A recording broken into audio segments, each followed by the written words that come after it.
ధనుర్మాసం చాలా విశిష్టమైనది. సంక్రాంతికి రావడానికి ఒక నెల ముందు ధనుర్మాసం మొదలవుతుంది. సూర్యుడు ధనుర్రాశిలో ప్రవేశించినప్పుడు ధనుర్మాసం ప్రారంభమవుతుంది. అలాగే సూర్యుడు మకర రాశిలో ప్రవేశించినప్పుడు ధనుర్మాసం ముగుస్తుంది. ఈ ఏడాది ధనుర్మాసం ఎప్పుడు వచ్చింది, ఏ సమయంలో మనము ఏ పనులు చేస్తే ఏం జరుగుతుంది, ఇలాంటి ఎన్నో విషయాల గురించి ఈ వీడియో ద్వారా మనం తెలుసుకున్నాం. ఈ వీడియో చివరి వరకు చూడండి. మీకు నచ్చినట్లయితే లైక్ చేయండి, షేర్ చేయండి, అలాగే కామెంట్ చేయండి. ధనుర్మాసం ఈసారి డిసెంబర్ 16 అనగా మంగళవారం నుంచి మొదలవుతుంది.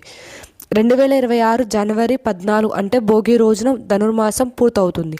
మకర సంక్రమణ జరిగింది జనవరి 14 రాత్రి 9:11కు ప్రారంభమవుతుంది. అంటే జనవరి 15న సంక్రాంతి పండుగ వచ్చింది. ఆ రోజు నుండి ఉత్తరాయణం పుణ్యకాలం మొదలవుతుంది. ధనుర్మాసంలో తప్పక పాటించవలసినవి కొన్ని ఉన్నాయి. అవేంటో తెలుసుకుందాం.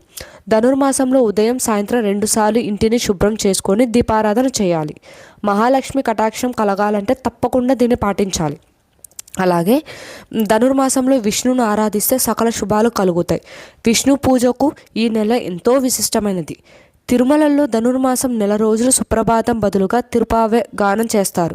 విష్ణు ఆలయాల్లో ఉదయాన్నే అర్చకులు చేసే నివేదనను సమర్పిస్తారు. వాటిని పిల్లలకు పంచిపెడుతూ ఉంటారు. దీన్నే బాలభోగం అని అంటారు.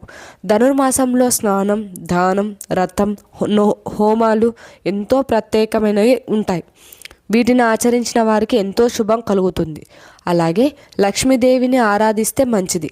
ఈ నెల రోజులు దరిద్రం తొలగించుకోవాలి అంటే ధనుర్మాసంలో ఉదయం సాయంత్రం దీపారాధన చేయాలి. అలా చేయడం వల్ల లక్ష్మీదేవి అనుగ్రహం కలిగి సకల దరిద్రాలు తొలగిపోతాయి. తప్పకుండా గురువారం, శుక్రవారం మహావిష్ణువుకి లక్ష్మీదేవిని ఆరాధిస్తే మంచిది. ధనుర్మాసంలో నెల రోజులు ప్రతి ఒక్కరూ ఇంటి ముందు తెల్లవారుజామునే ముగ్గులు వేస్తారు. గొబ్బెమ్మలు, గుమ్మడి పువ్వుతో అలంకరిస్తారు.